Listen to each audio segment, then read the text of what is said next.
Tanaman di saya itu dua. Termasuk daun awar-awar. Boleh, termasuk tanaman yang lokasinya sudah terkontaminasi sama obat rumput, tapi ada tanaman yang bertahan, itu boleh. Jadi ini tidak memandang rumput apa, tapi apapun itu dimanapun dalam fase terbaiknya. Jadi yang kita ambil fase terbaiknya. Pupusnya kaku sendiri itu sudah nggak kita ambil. Pupusnya kaku udah ya. Makanya yang siap tanaman apapun, kita punya ribuan jenis ragam hayati. Yang saya pikir itu tidak bisa dipatenkan oleh siapapun. Contohnya Pak ya, tanaman ini lagi berbunga dan mau berbuah atau buahnya lagi masak, nah itu di waktu mana yang paling baik?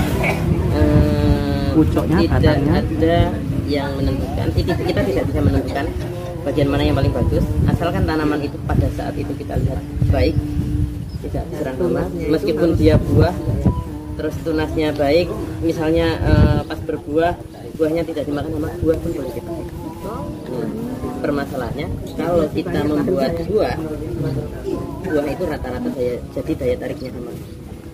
Kenapa saya ambil lebih banyak pucuk daun elisitor terbaik? Karena kita harapkan pertumbuhan maksimal pada tanaman budidaya. Jadi sinyal yang terbaik itu ada di daun yang muda sama sama pucuknya itu. Jadi memang benar-benar dia tumbuh kan lewat ini ya, hormon Gibberellin auxins ini dirangsang dari itu. Meskipun kalau diuji lab kandungan hormon kita nggak memenuhi syarat.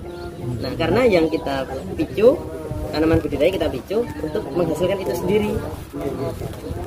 Terus ini, nanti saya ada literasi itu gini, terkait bukan dari biosakanya, tapi cara pengambilan pucuknya itu katanya di literatur itu baiknya ba'da maghrib atau sebelum matahari terbit.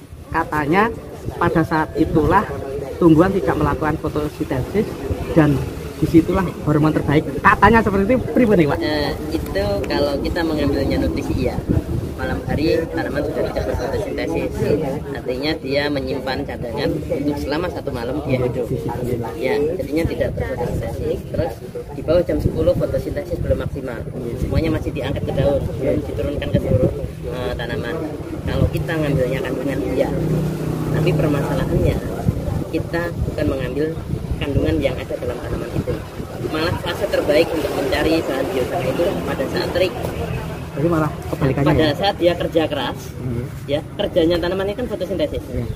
Pas panas terik dia bertahan, dia terlihat sangat baik, dia terlihat menarik oleh mata kita, tetapi hama tidak menarik.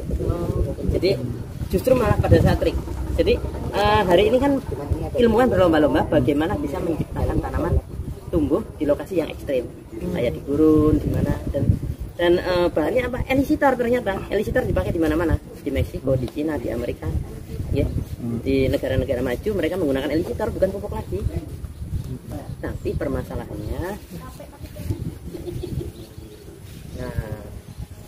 permasalahannya, elisitor mereka sangat mahal. Elisitor sudah ditemukan dari 40 tahun yang lalu sebenarnya. Tapi sangat mahal dan butuh teknologi yang luar biasa canggih untuk menciptakan elisitor ke tanaman itu. Kalau hari ini di pasaran 10 juta per kilo kata Prof. Robert informasinya. Hari ini kita hanya mengambil sinyalnya saja. Karena elisitor itu kan bahasa kimianya. Kalau bahasa umumnya itu sinyal. Kalau bahasa kedokteran potensi sel. Jadi setiap bagian tercerdas di tubuh kita itu sebenarnya sel.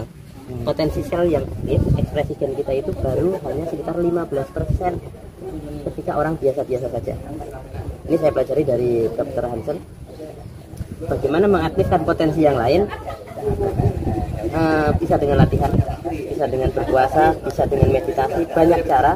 Contoh, orang yang kecil karena dia latihan mampu mengangkat beban 1 kuintal. Kalau hukum energi harusnya orang yang kecil bobotnya di bawah 50 kilo kan nggak mungkin mengangkat beban 1 kuintal. Dengan latihan potensi sel dia, ekspresi gennya aktif. Jadi orang yang kecil itu mampu mengangkat beban yang lebih berat dari dirinya. Kalau hukum fisika kan harusnya tidak. Terus orang di gunung di sana itu di tempat di gunung sana itu banyak orang yang hanya makan tiwul. tiwul, Ampok. ampok, kulup, nggak ada lauknya, sama sambal. Tapi disuruh panen tebu seharian, kuat. Berarti hitungan jumlah kalori, ya. Harusnya kalau kita hitung-hitung jumlah gizi untuk menghasilkan kalori sekian harus makan sekian gram daging, sekian banyak nasi, sekian ya pokoknya harus terhitung secara itu kan. Kenyataannya tidak. Mereka hanya makan tiwul, sambal sama daun ketela direbus gitu aja sudah. Karbohidrat ketemu Tapi karbo. bisa kerja sampai seharian. Kenyataannya orang kota yang tidak dilatih makan daging, makan semuanya itu ngangkat 50 kilo aja nggak mampu. Serius. Itu ekspresi gen yang kita lakukan. Berarti hukum itu sebenarnya tidak berlaku. Memang hukum bagus yang tertulis, tapi hukum alam kan nggak bisa kita lawan ya. Nah, contoh tanaman yang ada di pinggir parit nih. Ini biar mindsetnya terbentuk di pinggir parit. Sebelah pinggirnya sini adalah parit yang sudah dicor, sebelah tengahnya aspal. Pohon mangga misalnya. Itu kan sudah nggak subur karena akarnya sudah dipotong-potong ya. Tapi ketika berbuah, buah mangga yang jenisnya sama dengan jumlah yang sama, yang buahnya pohonnya di pinggir jalan sama yang di tengah hutan akan menghasilkan bentuk, rasa dan warna yang sama persis. Kalau kita hitung-hitungan unsur hara itu tidak ketemu. Misalnya mangga mana lagi di pinggir jalan ya, terus yang satu mangga mana lagi di tengah hutan, menghasilkan 1000 buah, ukurannya sama persis, rasanya manisnya sama. Kalau kita ngomong unsur hara, ini akarnya sudah kepotong-potong loh. Air hujan lewat begitu saja. Ketika musim buah, dia berbuah. Dengan buah, rasa, bentuk, warna semua sama. Itu hanya analogi saja. Analogi, nah ini berlaku di sini. Ini menunjukkan bahwa selain unsur hara, suhu, matahari, ya, karena N nitrogen itu kan paling penting untuk syarat tumbuh ya. Iya, ya. Yang ternyata 78% itu ada di udara kan? Nah, kita masih punya petir. Petir itu sekali ledakan mengendapkan banyak sekali N menjadi nitrat jadi urea dalam jangkauan radius berapa kilometer. Indonesia mana yang nggak ada petir? Pertanyaannya itu. Dalam peta. Indonesia mana yang nggak ada petir? Indonesia Ya, dalam dalam peta. peta. Makanya tidak ada satu tanaman yang tidak tumbuh, bahkan di atas gunung kapur itu jadi hutan. Kalau kita ngomong pH, harusnya itu tidak jadi hutan. pH-nya 8 ini. Harusnya nggak jadi hutan ya, nggak jadi hutan. Teori pertanian ini juga runtuh harusnya. Kalau kita ngomong pH itu penting. Nah, kenapa pH itu jadi penting? Reaksi bahan kimia itu harus dengan pH yang baik, harus dengan air yang terukur. Tapi kalau alam tidak, hanya kita butuh elisitor untuk dia bisa apa? Akar mencari hormon, dia menghasilkan. Itu kita butuh elisitor. Kalau dalam ini Pak, ini kaitannya dengan Pak dosen nggak ya? Oke. Kalau Pak dosen itu kan mesti harus disiplin ilmu pertanian. Di dalam ilmu pertanian yang bagus itu seperti manusia, tanaman itu harus makan 4 sehat 5 sempurna. 4 sehat itu ada nasi, lauk pauk, buah-buahan, vitamin dan susu ya. Itu nasinya tumbuhan NPK. Terus lauk pauknya magnesium, kalsium, sulfur. Terus vitaminnya ya vitamin yang paling umum itu vitamin B1, vitamin A yang bisa di setiap tanaman. Unsur susunya adalah hampir semua unsur mikro, terus ZVT dan lain sebagainya. Itu adalah susunya tumbuhan. Terus dalam posisi seperti itu biosaka itu manggilnya tengku dia. Apa benar orang tumbuh itu harus minum susu? Tidak harus. Orang tumbuh itu harus makan kalsium. Apa orang yang makan nasi saja itu tidak bisa tumbuh? Bisa. Tanpa 4 sehat 5 sempurna. Ya mungkin tumbuh tapi tidak sebaik yang 5 sempurna. Tetap tumbuh ya? Tetap tumbuh tapi tidak sebongsor yang 4 sehat. Kata siapa? enggak, itu hukum itu nggak berlaku. Genetika yang paling penting. Oh, genetika. Ekspresikan yang paling penting. Nah, genetik tinggi mangan otiwul pakai dhuwur ya Pak ya. Benar, iya genetika paling penting. Dulu Ilegan, 4 sehat 5 sempurna kapan sih dipromosikan? Iya toh? Iya. Katanya untuk mengatasi stunting. Jangan-jangan stunting itu terjadi gara-gara apa? Gen. Bukan. Apa? Gara-gara apa? Penyerapan tubuh terhadap apa yang kita makan sangat sedikit. Gara-gara apa? Pengaruh bahan-bahan kimia yang kita makan. Berarti ada yang dimasukkan terus ususnya tidak menyerap karena itu Ya. ditolak. Akhirnya 4 sehat 5 sempurna itu karena ya, ini mohon maaf susu untuk susunya ini mohon ya. Contoh kedelai yang kita buat tempe itu MGO atau non GMO? GMO atau non GMO? GMO. GMO untuk apa? Ben panene akeh. Salah. GMO itu untuk ternak, Pak. Oh, ternak itu. Genetial. Non GMO itu untuk manusia. Oh. Jeleknya Indonesia, yang bagus dia ekspor, yang jelek kita makan sendiri. Hebatnya luar negeri, yang bagus mereka makan sendiri, yang jelek mereka impor.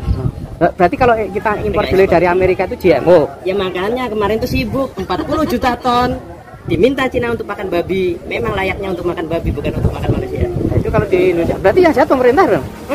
Mereka impor membolehkan impor GMO untuk dimakan Ya, rakyatnya. pemerintah nggak jahat. Masya Allah. Jenengan penggemar tempe. Kalau nggak ada tempe bingung kan? Besok ditulisi Masalahnya tempe lokal, Pak. jenengan penggemar tempe. Iya. Kalau nggak ada tempe bingung. Kita nggak punya kedelai, jenengan nggak mau nanam kedelai. Kita jangan menyalahkan pemerintah loh ya. Bu dosen, Pak dosen, catat ya. Kedelai terbagus, yang enak tempenya itu dari gerobokan. Karena kedelainya mereka nanam sendiri. Ditulis, Pak. Ditulis. Nah, yang kita makan di sini kebanyakan kedelai impor. Ya, GMO. Itu GMO. Kalau untuk tahu kalau nggak impor, katanya patinya kurang banyak. Pak kulit tahu bangkrut. Nah, enggak salah. Kalau untuk tahu malah yang lokal, patinya jauh lebih banyak. Oh, ngoten. Kalau yang untuk tempe itu yang impor karena dia gede-gede. Pati, kok mencelok dodok. Nah, itu yang ngomong bukan saya, itu yang ngomong Prof. Atris GM loh. Bukan saya loh ya sumbernya. GMO non GMO itu justru beliau yang ngomong. Saya pikir GMO itu genetial modifikasi apa tuh? GMO baru untuk manusia. Ternyata baru tahu ini kalau GMO itu untuk ternak. Salahnya siapa? Salah kita nggak mau nanam tempe, negerinya subur. Kita tergantung pupuk. Salah kita juga. Nanam Kedelai. Ya. Ya, nanam kedelai. Nanam bahan bakunya. Siap. Nanti tanya dulu, nih kedelainya untuk sapi atau untuk manusia? Nah, kalau nanam untuk manusia. Mas.